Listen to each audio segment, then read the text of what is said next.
नमस्कार. Education take YouTube चॅनलमध्ये पुन्हा एकदा आपले मनपूर्वक स्वागत आहे. केंद्रीय कर्मचाऱ्यांची लागली लॉटरी.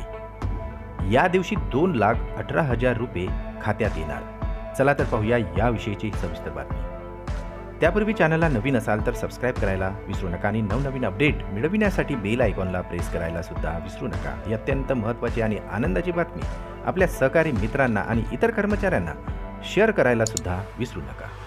केंद्रीय कर्मचारी आणि पेन्शनधारकांना आता आनंदाची बातमी मिळणार आहे, कारण आता सरकार एकाच वेळी 2 मोठ्या भेटवस्तू देण्याच्या तयारीत आहे. कदाचित तुम्ही विचार करत असाल की 2 सर्वात मोठ्या भेटवस्तू काय आहेत, तर तुम्हाला हे जाणून आनंद होणार की सरकार 18 महिन्याची प्रलंबित डीएची थकबाकी कर्मचाऱ्यांच्या खात्यात जमा करणार आहे. याशिवाय डीए 4% वाढवणे देखील आता शक्य आहे, जे एखाद्या भेटवस्तूसारखे असणार आहे.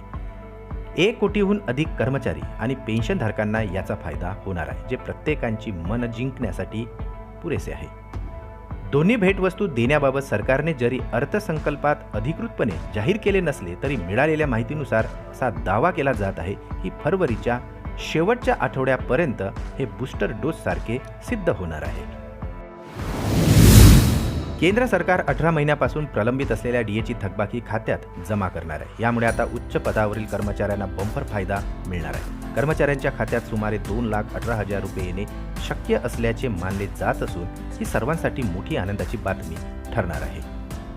कर्मचाऱ्यांकडून सातत्याने मागणी होत असल्यामुळे आता त्याला मान्यता देऊ शकते. त्याची अधिकृत घोषणा लवकरच केलीही जाऊ शकते. तसेच लोकसभा निवडणूक लक्षात घेता लवकरच निर्णय होण्याचीही शक्यता आहे. केंद्र सरकारला महागाई भत्ता म्हणजेच डीए वाढवणे देखील शक्य मानले जात आहे, जे आता मोठ्या भेट वस्तूसारखे असणार आहे. सरकार डीए 4% वाढवणार आहे आणि त्यानंतर तो 50% होणार आहे. त्यामुळे आता मूळ वेतनात बंपर वाढ दिसून येणार आहे.